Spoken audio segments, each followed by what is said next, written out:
Okay, boys and girls, for step 3 of our author study, we're going to use the timeline creator to create a timeline of the important events in the author's life.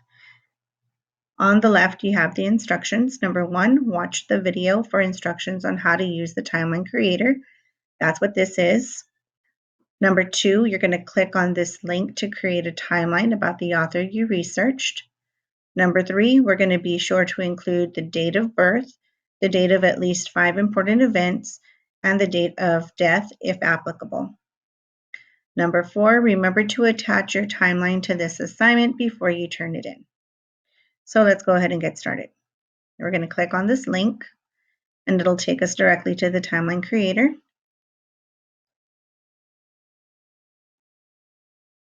Once it loads, it gives you a short explanation of what a timeline is. Remember that a timeline is a chronological order of events that happen.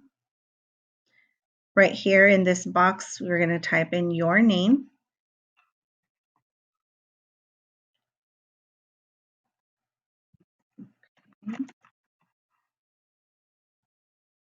Typing too fast.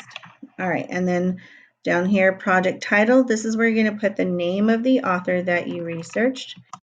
I'll write Dr. Seuss for the example, and then click Start. Now you see the blank timeline appear in front of you. In order to add events to the timeline, you're just going to click on one of these little dashes. This little box pops up and you're going to create your label. The label is going to be the date of the first event. So the first event should always be the date that your author was born. So for Dr. Seuss, he was born March 2nd, 1904. And you can see over here the preview begins to pop up, this blue box. After you type in the date, you're going to do a short description. And I'll write Dr. Seuss was born. Then click on the check mark.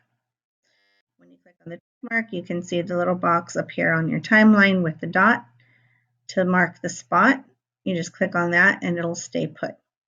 You're ready to add your second event.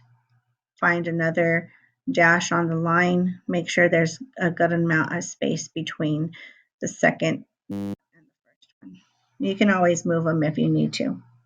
For my second event, I'm going to put 1921 to 1925.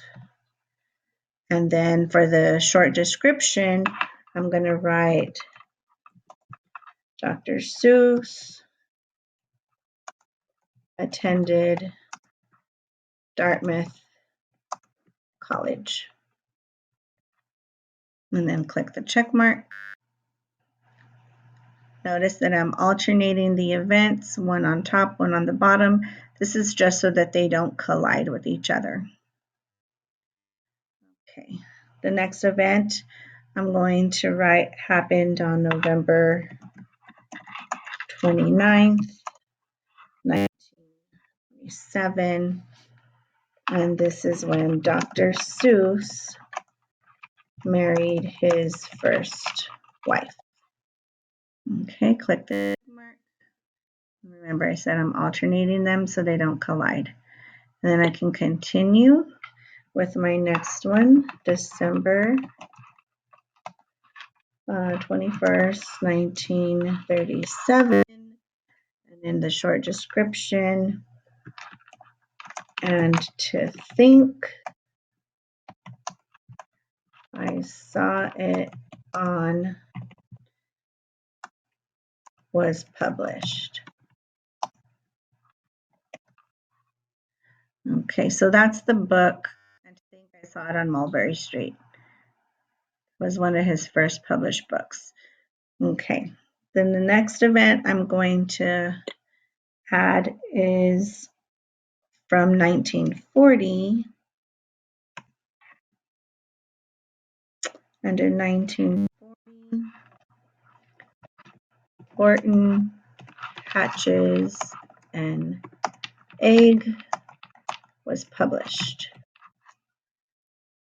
Okay.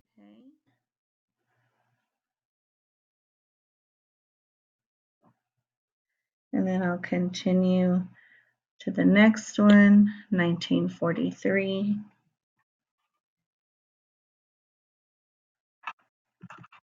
Dr. Seuss joins the army. Okay. And then I'm going to put in another one over here in October 1956.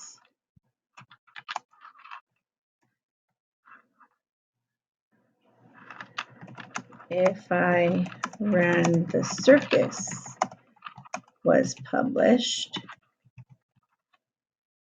Okay. And then the last event that I'm going to put is September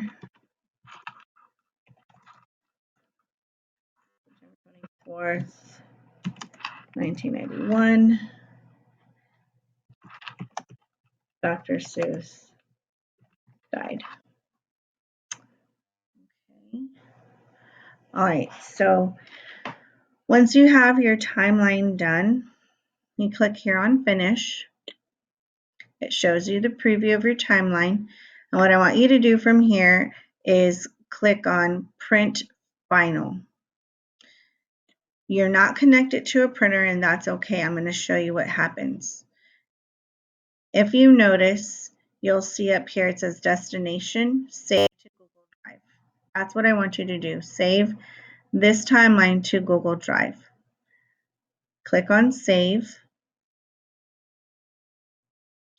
and go to your Google Drive to make sure that it's in there. So I'll go to mine. Sometimes you have to click refresh.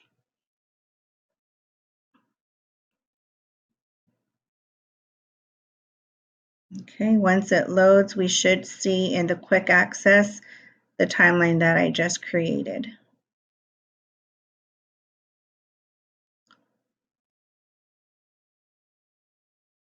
And here it is, timeline PDF you created just now. So this is important because once you are ready to turn in the assignment, you have to have this attached first. So when you go to your assignment for this week, at the top right corner above the blue button that says turn in, or the green button, whatever color the button is, the button that says turn in, there should be an option to attach a file or attach your assignment.